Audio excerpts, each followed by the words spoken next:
it appears that Donald Trump's social media scheme is already starting to unravel before it even launches. So now, look, since the former president was deplatformed off Twitter and Facebook, but mostly Twitter, he has been trying to remain, how you say, relevant. Now, first he set up a blog. Nobody read it. It was actually kind of sad and hilarious. And then did some rallies with Bill O'Reilly that very, very few people attended. And now has, of course, been in the process of trying to set up his own social media website where he cannot get banned. So he's not going to get banned from his own website. He's like, oh yeah, you're going to ban me from this establishment? All right, fine.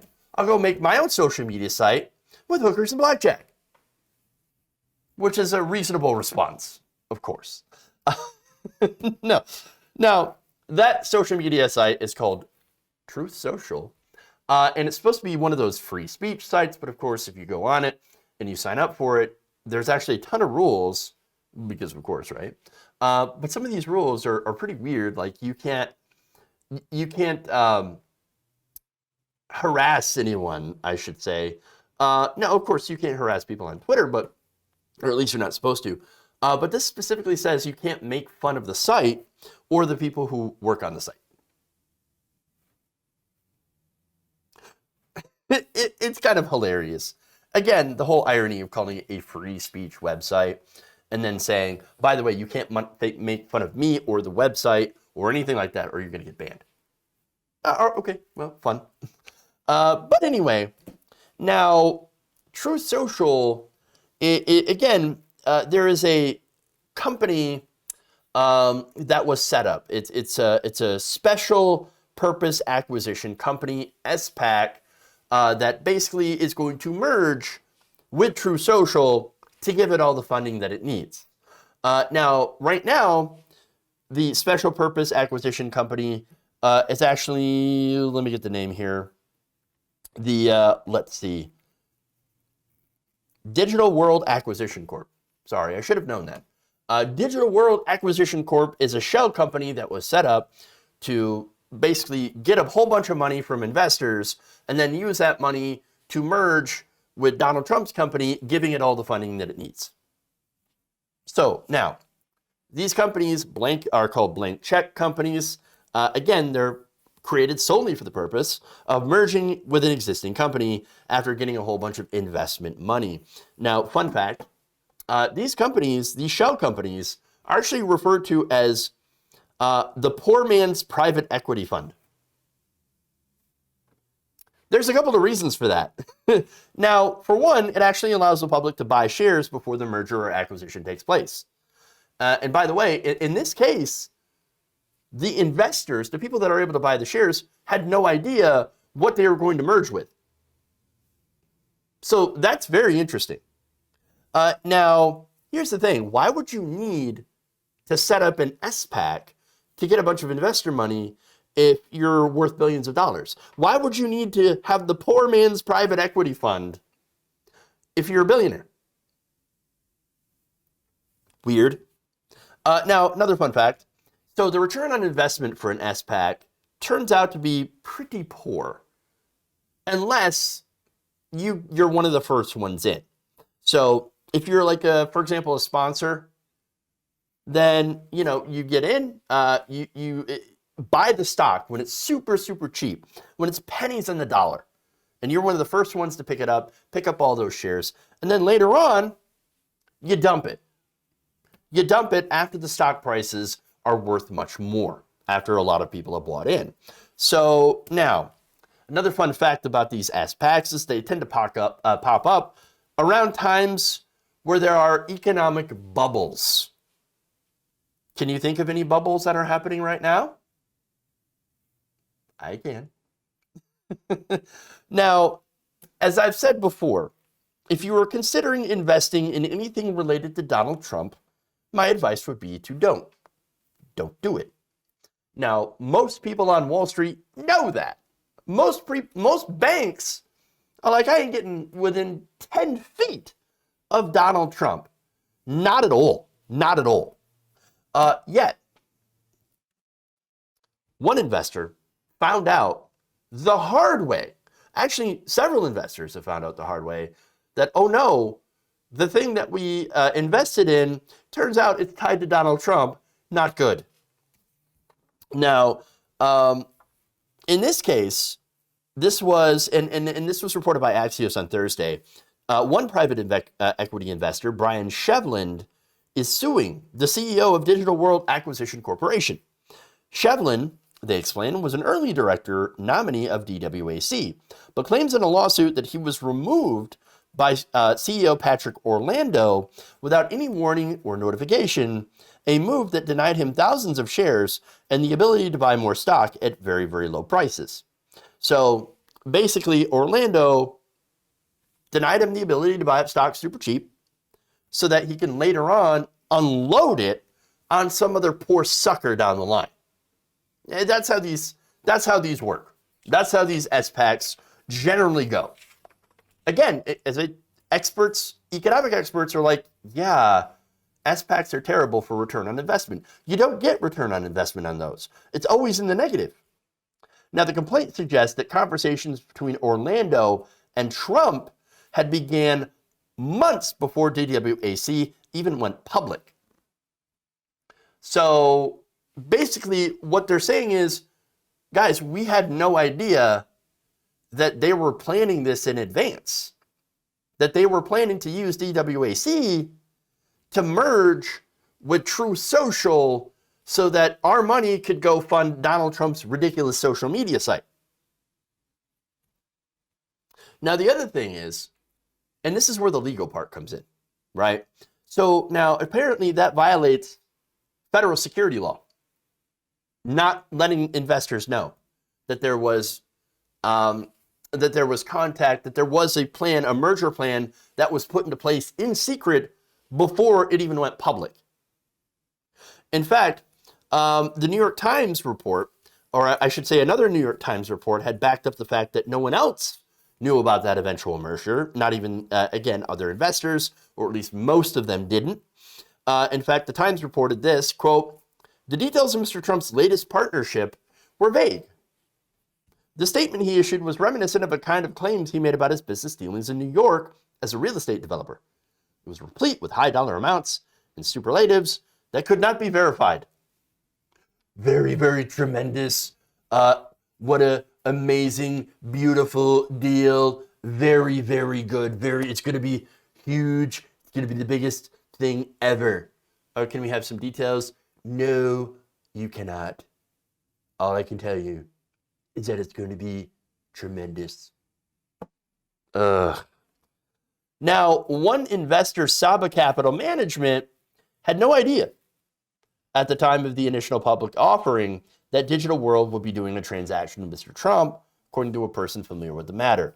Even though, again, it was discussed in private before the SPAC went public, but only with the CEO of the SPAC and Donald Trump. So nobody knew.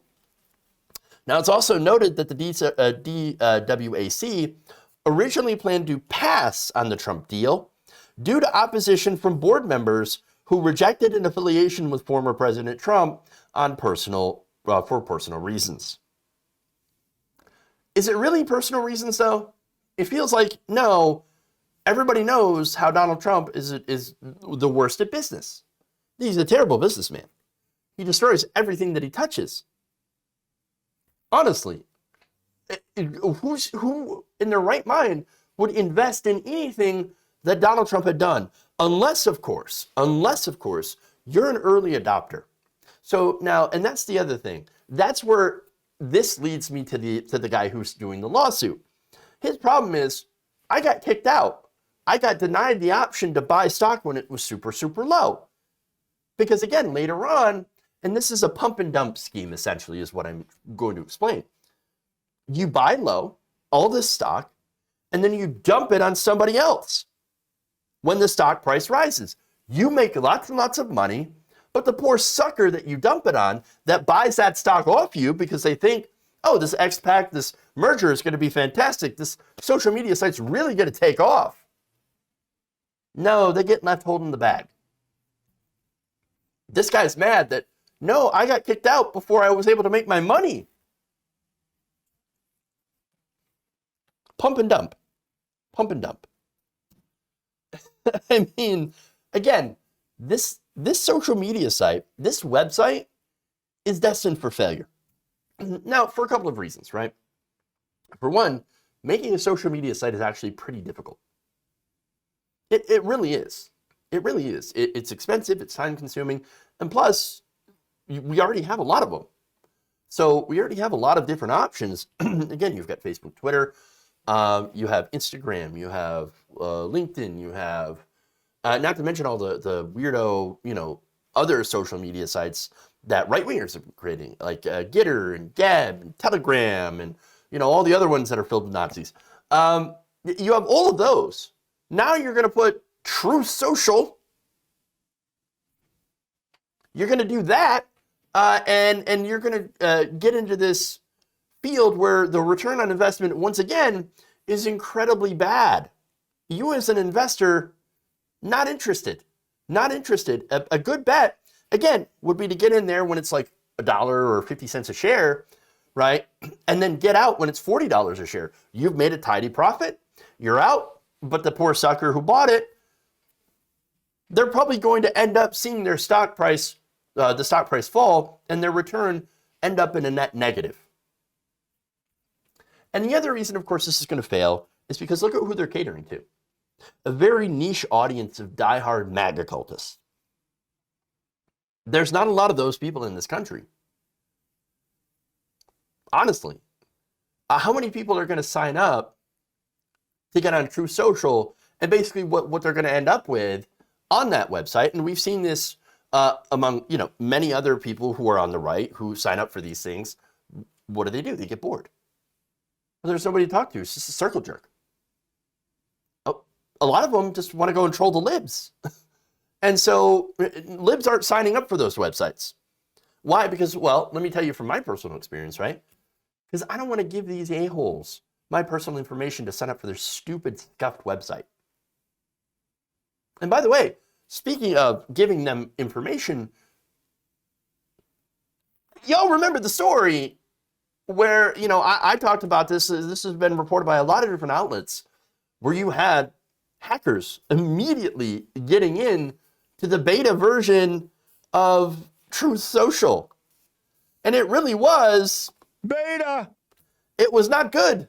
It was very, very sad. It exposed people who were on there, their names, locations, all their personal information was able to be retrieved because there was no web security. And also, it's built on a very, very shaky technological foundation. And so, the infrastructure of the site, very, very sad. Not good, very unstable. Not going to work out. There's no way that this website will survive. There's no way. Unless, of course, it's funded by Daddy Billionaire. Now, of course, no way that Donald Trump's going to fund it. Oh, hell no. It might, get lucky and have like AT&T, for example, that solely funded Newsmax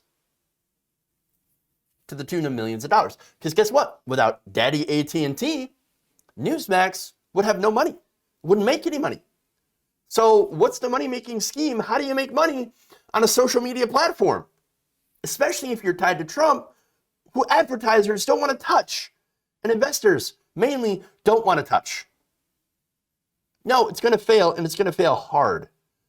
And by the way, if you decide, okay, well, we got to fund this website somehow, all right, well, why don't we charge people to sign up and to have an account? You think that's going to fly? Nobody's going to pay like $5 a month for access to a knockoff of Twitter. So, no, this is going to be a disaster. Absolutely.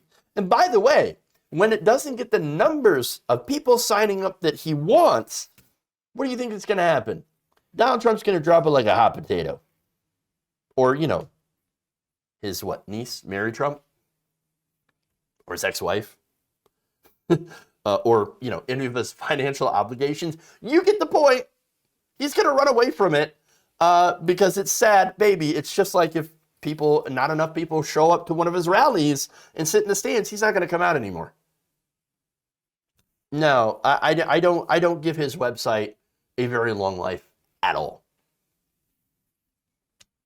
If you enjoyed this video, please give us a like and share with your friends. You can subscribe and help out the channel by becoming a patron. It's patreon.com/Jeff Waldorf, or you can become a channel member as well by hitting the join button below.